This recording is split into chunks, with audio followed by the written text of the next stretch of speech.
सकाळची वेळ आहे. प्रत्येक जण स्वतःचा आवरतोय. अनेकांच्या हातात मोबाईल आहे आणि अचानक एक ब्रेकिंग बातमी येते. महाराष्ट्राच्या राजकारणात मोठी पोकळी. अजितदादा पवार यांचं विमान अपघातात दुर्दैवी निधन. मित्रांनो, ही बातमी पाहून फक्त एक घर नाही हादरत, अख्खं मंत्रालय, अख्खं राज्य, उभा देश आणि लाखो कार्यकर्त्यांचं मन हादरलं. कारण प्रश्न असा नसतो की एक नेता गेला, प्रश्न असा असतो महाराष्ट्राच्या राजकारणावर खोल प्रभाव टाकणारा असा धुरंधर नेता आता पुन्हा होणे नाही. अजित अनंतराव पवार.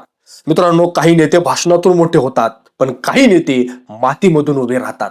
देवारी प्रवरा, बारामती, दुष्काळ, शेती, सहकार ही फक्त पार्श्वभूमी नाही मित्रांनो, ही आहे नेतृत्वाची शाळा. लहान वयात जबाबदारी, घर चालवायचं, लोकांचं ऐकायचं आणि निर्णय घ्यायचे, इथंच तयार झाला त्यांचा स्वभाव, जो पुढे मंत्रालयातही तसाच राहिला. मित्रांनो, बारामती म्हणजे फक्त राजकीय बालेकिल्ला नाही, ती होती धोरणांची प्रयोगशाळा. पाणी, रस्ते, शिक्षण, सहकार, क्रीडा, आरोग्य, बारामतीत जे घडतं ते पुणे महाराष्ट्रासाठी मॉडेल ठरतं. लोक म्हणतात बारामतीत झालं तर राज्यात होईल. अजितदादा ओळखले जायचे सकाळी लवकर उठणं, रात्री उशिरा, फाईल हातात, निर्णय तोंडात, काम अडवू नका हा आदेश नव्हता, तर ती त्यांची कार्यपद्धती होती. अजित पवार यांचा विवाह सुनेत्रा पवार यांच्याशी 1985 मध्ये झाला.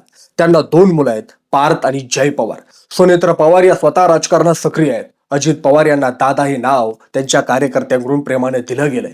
ते नेहमी जनतेशी थेट संवाद साधत, जनता दरबार घेत, सकाळी लवकर उठून कामाला सुरुवात करत, रात्री उशिरांपर्यंत बैठकांचं सत्र हे त्यांचं नेहमीच जीवन होतं. क्रिकेट, टेनिस, खो खो अशा खेळांमध्ये त्यांची आवड होती. शेतकरी, ग्रामीण भाग आणि सहकारी क्षेत्र हे त्यांचे मुख्य फोकस होते. अजित पवार हे महाराष्ट्राच्या राजकारणातील एक मोठा वटवृक्ष होता. बारामतीचा विकास, पाणी व्यवस्थापन, शेतकरी कल्याण, प्रशासकीय सुधारणा यामध्ये त्यांचं योगदान अमूल्य आहे. त्यांच्या अकाली निधनानं महाराष्ट्राने एक प्रभावी नेता, कार्यकर्त्यांचा सखा आणि विकास पुरुष गमावलाय. मित्रांनो, आजची गोष्ट फक्त मृत्यूची नाही, ती आहे राजकीय प्रभावाची, नेतृत्वाच्या वजनाची आणि महाराष्ट्राच्या प्रवासाची. राज्याचे उपमुख्यमंत्री अजितदादा पवार यांना महाराष्ट्र वार्ताच्या वतीनं भावपूर्ण श्रद्धांजली. धन्यवाद.